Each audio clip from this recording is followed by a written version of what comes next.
আসসালামু আলাইকুম। আমরা জানবো বাংলাদেশ বিষয়াবলী এমসিকিউ টেস্ট। এখানে 322টি এমসিকিউ টেস্ট থাকবে, যেগুলো বিগত বছরে বিভিন্ন পরীক্ষায় এসেছিল। 3 পর্বে আমরা আলোচনা করব। আজকে হচ্ছে প্রথম পর্বে। চ্যানেলটি সাবস্ক্রাইব করে সাথে থাকুন, সম্পূর্ণ ভিডিওটি দেখতে থাকুন, ইনশাল্লাহ 100% কমন পাবেন। চলুন শুরু করি। ক্রিকেটে বাংলাদেশ কোন সালে টেস্ট মর্যাদা লাভ করে? 2000 সালে হচ্ছে টেস্ট মর্যাদা লাভ করে। বাংলাদেশের পক্ষে ওয়ানডে অভিষেক কোন ক্রিকেটার 5 উইকেট পেয়েছেন? 5 উইকেট পেয়েছেন তাসকিন আহমেদ।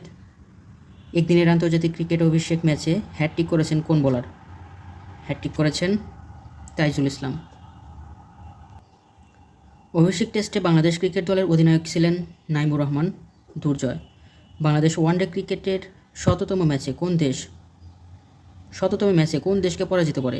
ভারতকে। বাংলাদেশ কততম টেস্টে প্লেয়িং দেশ হিসেবে স্বীকৃতি পায়? 10ম। বাংলাদেশি ক্রিকেটাররা প্রথম কোন দলের বিপক্ষে টেস্ট খেলেছেন? ভারতের বিপক্ষে। বাংলাদেশ টেস্ট ক্রিকেটে প্রথম জয়লাভ করে কততম টেস্টে? 35তম টেস্টে। বাংলাদেশ প্রথম টেস্ট সিরিজ জয় করে কত সালে? 2005 সালে প্রথম টেস্ট সিরিজ জয় করে। বাংলাদেশ সর্বপ্রথম কোন দলের বিরুদ্ধে ওয়ানডে ও টেস্ট সিরিজে জয়লাভ করে? জিম্বাবুয়ে। ক্রিকেট টেস্টের ইতিহাসে কনিষ্ঠতম ব্যাটসম্যান সেঞ্চুরি বা শতরান করেছে আশরাফুল আলম বাংলাদেশের। বাংলাদেশের কোন বোলার টেস্ট ক্রিকেটে প্রথম হ্যাটট্রিক করেন? প্রথম হ্যাটট্রিক করেন হচ্ছে অলোক কাপালি। বাংলাদেশের ক্রিকেট দল আন্তর্জাতিক একদিনের খেলায় কোন দেশের বিরুদ্ধে প্রথম জয়লাভ করে? কেনিয়া ওয়ানডেতে। একদিনের আন্তর্জাতিক ক্রিকেট বাংলাদেশের পক্ষে কোন বোলার প্রথম 5 উইকেট লাভ করে? আফতাব আহমেদ। বাংলাদেশের প্রথম বোলার হিসেবে কোন ক্রিকেটার ওয়ানডে ক্রিকেটে হ্যাটট্রিক করেন? শাহাদাত হোসেন রাজীব। বাংলাদেশি ক্রিকেটাররা বিশ্বকাপে প্রথম কোন দলের বিপক্ষে খেলছে? নিউজিল্যান্ডের বিপক্ষে। বিশ্বকাপ ক্রিকেটে কোন দলের বিপক্ষে বাংলাদেশ প্রথম জয়লাভ করে? স্কটল্যান্ডের। বঙ্গবন্ধু গোল্ড কাপ ফুটবল প্রতিযোগিতা শুরু হয় 1996 সালে। মা ও মণি হলো একটি ক্রীড়া প্রতিযোগিতার নাম। বাংলাদেশ কোন অলিম্পিক গেমসে অংশগ্রহণ করে?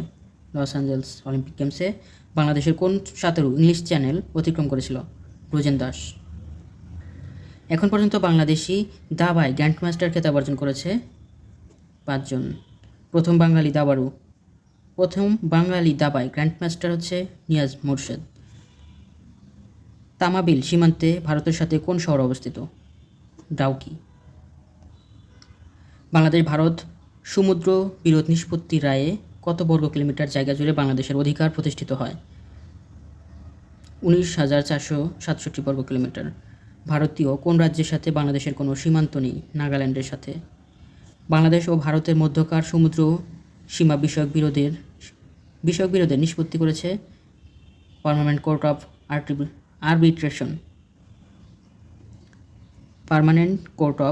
আরবিট্রেশন। মিয়ানমারের সাথে বাংলাদেশের কতটি জেলার স্থল ও সীমান্ত রয়েছে? 3টি জেলায়। বাংলাদেশের কোন বিভাগের সাথে ভারতের সীমান্ত নেই? বরিশাল বিভাগের সাথে। উপকূল হতে বাংলাদেশের অর্থনৈতিক সমুদ্র সীমা 200 নটিক্যাল মাইল। বাংলাদেশের কোন জেলার সাথে ভারত ও মিয়ানমারের সীমান্ত রয়েছে? রাঙ্গামাটি। বাংলাদেশের উত্তরে অবস্থিত পশ্চিমবঙ্গ, মেঘালয় এবং আসাম। ভারতের সাথে বাংলাদেশের সীমান্তবর্তী জেলা 30টি। ভিডিওটি ভালো লাগলে অবশ্যই একটি লাইক দিবেন, চ্যানেলটি সাবস্ক্রাইব করে সাথেই থাকবেন। যারা ভিডিওটি ফেসবুক থেকে দেখছেন, ফেসবুক পেজটি ফলো দেবেন। ভারতের উত্তর পূর্বাঞ্চলীয় কোন রাজ্যটি বাংলাদেশের সীমান্তে অবস্থিত নয়? মণিপুর। বাংলাদেশ ও মিয়ানমারকে বিভক্তকারী নদীর নাম নাফ নদী। 3 বিঘা করিডোর কোন জেলায় অবস্থিত? লালমনিরহাট জেলায় অবস্থিত 3 বিঘা করিডোর। কোন গোষ্ঠী থেকে বাঙালি জাতির প্রধান অংশ গড়ে উঠেছে? অস্ট্রিক গোষ্ঠী থেকে। বাংলাদেশের প্রাচীন জাতি হচ্ছে দ্রাবিড়। বাংলার আদি জনপদের অধিবাসী কোন জাতির অন্তর্ভুক্ত? নিষাদ। বাংলা আদিবাসীগণ কোন ভাষাভাষীর ছিল? অস্ট্রিক। বাংলাদেশে বসবাসকারী উপজাতিদের বড় অংশ মঙ্গলয়েড। বাংলা তথা দেশ ও ভাষা নামের উৎপত্তি বিষয়টি কোন গ্রন্থে সর্বাধিক উল্লেখিত হয়েছে? আইন-ই আকবরী গ্রন্থে। বাংলার সর্বপ্রাচীন জনপদ হচ্ছে পুন্ড। প্রাচীনকালে সমতট বলতে বাংলাদেশের কোন অংশকে বোঝানো হতো? কুমিল্লা ও নোয়াখালীর চেয়ে সমতট অঞ্চল ছিল। বর্তমান বৃহত্তর ঢাকা জেলা প্রাচীনকালে কোন জনপদের অন্তর্ভুক্ত ছিল? ঢাকা ছিল বঙ্গ জনপদের অন্তর্ভুক্ত। রাজশাহীর উত্তরাংশ, বগুড়ার পশ্চিমাংশ, রংপুর, দিনাজপুরের কিছু অংশ নিয়ে গঠিত হয়েছে বরেন্দ্রভূমি। মৌর্য যুগে বাংলার প্রাদেশিক রাজধানী ছিল পুণ্ড্রনগর। কোন যুগ প্রাচীন ভারতের স্বর্ণযুগ হিসেবে পরিচিত? গুপ্ত যুগ। বাংলার প্রথম স্বাধীন ও সার্বভৌম রাজা হলেন রাজা শশাঙ্ক। মাতসুনায় ধারণাটি কিসের সাথে সম্পর্কিত? সপ্তম থেকে অষ্টম শতকের সাথে সম্পর্কিত। বাংলায় প্রথম দীর্ঘস্থায়ী রাজবংশের নাম হচ্ছে পাল রাজবংশ। দিল্লির সিংহাসনে আরোহণকারী প্রথম মুসলমান নারী হচ্ছে সুলতানা রাজিয়া। ভারতবর্ষে সর্বপ্রথম মুসলিম শাসন প্রতিষ্ঠা করেন মোহাম্মদ ঘুরি। কোনটি মুঘল বাদশাহদের বিলাসের বস্তু ছিল? মুসলিম। ভারতবর্ষে মুঘল সাম্রাজ্যের প্রতিষ্ঠাতা হচ্ছে বাবর। কোন মুঘল সম্রাট বাংলা নাম দেন জান্নাতাবাদ? হুমায়ুন। ভিডিওটি খুবই গুরুত্বপূর্ণ, চ্যানেলটি সাবস্ক্রাইব করে সাথে থাকবেন। ভিডিওটি ভালো লাগলে অবশ্যই একটি লাইক দিবেন। আগামীতে আমরা আরও দুটি পর্ব নিয়ে আলোচনা করব। ভারতীয় উপমহাদেশে ঘোড়ার ডাকের প্রচলন শুরু করেন শেরশাহ। ময়ূর সিংহাসনের নির্মাতা শাহজাহান। বাংলা সনের প্রবর্তক সম্রাট আকবর। কোন সনে সম্রাট আকবর বাংলায় শাসনভার গ্রহণ করেন? 1576 সালে সম্রাট আকবর বাংলায় শাসনভার গ্রহণ করে। বাংলাদেশের উষ্ণতম মাস হচ্ছে এপ্রিল আর শীতলতম মাস হচ্ছে জানুয়ারি। কোন মুঘল সম্রাটের সময়ে সাম্রাজ্যের সর্বাপেক্ষা বেশি বিস্তার ঘটে? সম্রাট আকবরের সময়ে। যে বিদেশি রাজা ভারতের কোহিনূর, মণি ও ময়ূর সিংহাসন লুট করেন? নদির শাহ। শেষ মুঘল সম্রাটের নাম হচ্ছে দ্বিতীয় বাহাদুর শাহ। সুলতানি আমলে বাংলার রাজধানীর নাম ছিল সোনারগাঁও। বাংলার প্রথম মুসলিম বিজেতাকে? বখতিয়ার খলজি। বাংলায় স্বাধীন সুলতানি শাসন প্রতিষ্ঠাতা করেন ফখরুদ্দীন মোবারক শাহ। বাংলায় মুসলিম শাসন কোন শতাব্দীতে প্রতিষ্ঠিত হয়? ত্রয়োদশ শতাব্দীতে। বখতিয়ার খলজি বাংলা জয় করেন কত সালে? 1204 সালে। কোন শাসনামলে সমগ্র বাংলা ভাষাভাষী অঞ্চল বাঙ্গালা নামে অভিহিত করা হয়? মুসলিম শাসনামলে। বাঙ্গালা নামের প্রচলন করেন ইলিয়াস শাহ। নিম্নের কোন পর্যটক সোনারগাঁও এসেছিলেন? Ibn Battuta. হিউয়েন সাং ভারতবর্ষে এসেছিলেন যার আমলে? হর্ষবর্ধনের আমলে। চৈনিক পরিব্রাজক ফাহিয়েন কার শাসনামলে বাংলায় আসেন? দ্বিতীয় চন্দ্রগুপ্তের আমলে। বাংলার প্রথম চৈনিক পরিব্রাজককে? ফাহিয়েন। কোন ব্যক্তি বাংলাদেশকে ধন সম্পদপূর্ণ নরক বলে অভিহিত করেছেন? Ibn Battuta. ইবনে বতুতা কোন দেশের পর্যটক? মরক্কোর। ইবনে বতুতা কার শাসনামলে বাংলায় আসেন? ফখরুদ্দীন মোবারক শাহের আমলে। ইবনে বতুতা কোন শতকে বাংলায় আসেন? চতুর্দশ শতকে। ঈশা খাঁর রাজধানী কোথায় ছিল? সোনারগাঁওয়ে। ঢাকার ধোলাই খাল কে খনন করেন? ইসলাম খান। সোনারগাঁও কোন আমলে বাংলাদেশের রাজধানী ছিল? মুঘল আমলে। লালবাগের কেল্লা স্থাপন করেছেন শায়েস্তা খান। কোন মুঘল সুবাদার চট্টগ্রাম দখল করে নাম রাখেন ইসলামাবাদ? শায়েস্তা খান।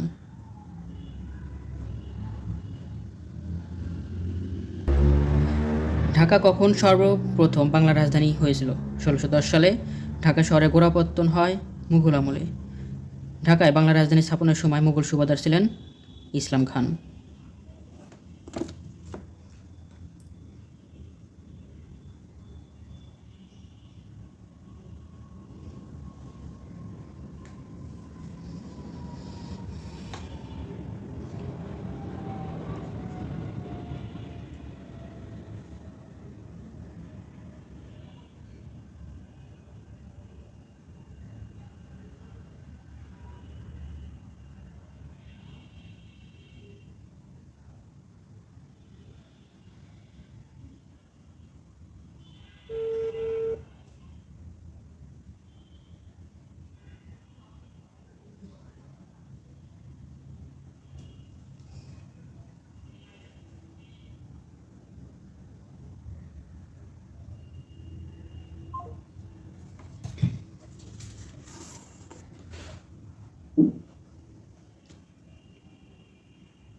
ঢাকার নাম জাহাঙ্গীরনগর রাখেন সুবেদার ইসলাম খান।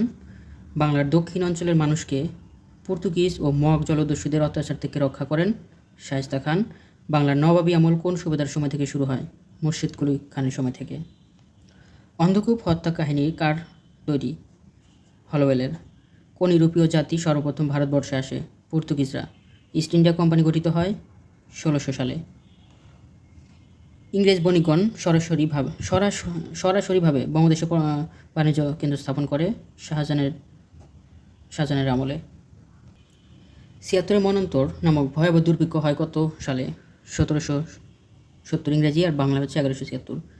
ইংরেজ ইস্ট ইন্ডিয়া কোম্পানি কখন বাংলা, বিহার ও উড়িষ্যার দেওয়ানি লাভ করে? ১৭৬৫ সালে। ইস্ট ইন্ডিয়া কোম্পানিকে বাংলা, বিহার, উড়িষ্যার দেওয়ানি প্রদান করে দ্বিতীয় শাহ আলম। বাংলাদেশের দ্বৈত শাসন কে প্রবর্তন করেন? Lord Clive. ৭৬ মন্বন্তর নামক ভয়াবহ দুর্ভিক্ষ কত সালে ঘটে? বাংলা ১১৭৬ সালে। সরকারি ভাষা হিসেবে এদেশে ইংরেজি ব্যবহার শুরু হয় কোন সন থেকে? ১৮৩৫ সাল থেকে। কার সময়ে বঙ্গভঙ্গ হয়? লর্ড কার্জনের সময়ে। কত সালে হিন্দু সমাজ বিধবা বিবাহ প্রথা আইন চালু করে? ১৮৬৫ সালে। সতীদাহ প্রথা কত সালে রহিত হয়? ১৮২৯ সালে। বাংলায় চিরস্থায়ী বন্দোবস্ত প্রবর্তন করা হয় কত সালে? ১৭৯৩ সালে। বাংলায় চিরস্থায়ী ভূমি ব্যবস্থা কে প্রবর্তন করেন? Lord Cornwallis. সতীদাহ প্রথার বিলোপ সাধন করেন লর্ড বেন্টিং। ইস্ট ইন্ডিয়া কোম্পানির শাসনকাল ছিল ১৭৫৭ থেকে ১৮৫৭। ভারতীয় উপমহাদেশে ইস্ট ইন্ডিয়া কোম্পানির শাসনের অবসান হয় ১৮৫৮ সালে। ধন্যবাদ সবাইকে এতক্ষণ সাথে থাকার জন্য। আগামীতে আমরা দ্বিতীয় এবং তৃতীয় পর্বে আরও গুরুত্বপূর্ণ কিছু এমসিকিউ নিয়ে আলোচনা করব। চ্যানেলটি সাবস্ক্রাইব করে সাথে থাকুন। ভিডিওটি ভালো লাগলে অবশ্যই একটি লাইক দিবেন। সকলের জন্য শুভকামনা রইল। আমার জন্য সবাই দোয়া করবেন। ফুল ত্রুটি ক্ষমা সুন্দর দৃষ্টিতে দেখবেন। চ্যানেলটি সাবস্ক্রাইব করে সাথেই থাকুন। সবাই ভালো থাকুন। আসসালামু আলাইকুম।